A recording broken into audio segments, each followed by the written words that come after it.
Hello and welcome to Cook Command Center Tutorials. In today's tutorial, I'm going to show you how to navigate to our case management page, create a new case, and add associated documentation to that case. So when you log into Cook Command Center, it'll take you to our Customer View dashboard page, which looks like this. You'll see all associated locations in this locations map. You'll also see 4 interactive tabs up top. The first one being locations, second being security open service orders, next being ATM service orders, and lastly preventative maintenance service orders. For the case management page, we're going to navigate into our remote view tab, down to case management, and into the dashboard.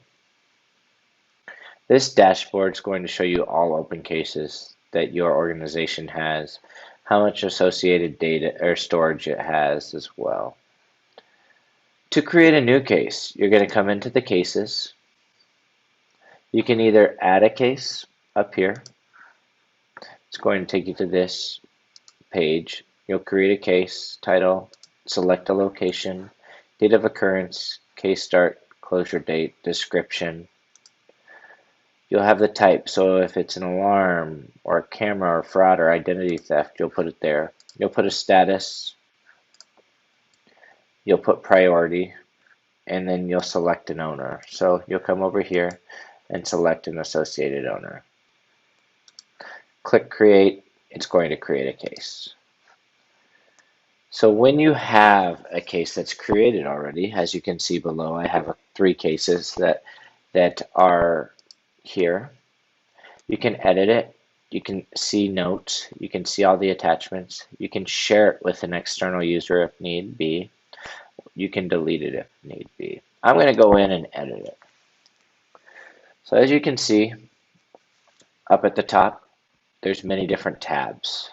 So if I click into the images tab, it's going to show me all the associated images, the videos tab, the attachments tab, the audit log, the assigned users, and lastly, the electronic journals. Going back to the case, you'll see all the information that I created before. So Daniel versus the garbage can. You can see that there's an associated video shared in this case. If I wanted to share it with an external user, you'd simply go in here, type their name, their email, confirm their email. The validity type is pretty promising in this scenario because there's 2 different types that you can choose by for validity type, whether it's time usage, so the amount of clicks that this link has, or a date range. So if I went down here and select a date range, I want this to only be valid from today to tomorrow. Put a brief description. Daniel versus garbage can. Now when I share it, the individual can then have access to whatever links in this case that are external. That's a key component. So you need to, when you click OK, it will share. But coming back to the attachments, you need to make sure that all documents that you want to share externally are in the privacy of external. If you have something that's internal, just simply come to the attachment, change it to external, click save, and they'll be able to view it. Thank you for watching Cook Command Center Tutorials.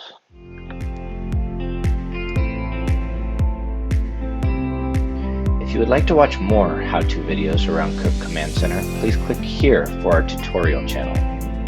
Or you can click here at cc.cooksecurity.group.com for more documentation and downloads.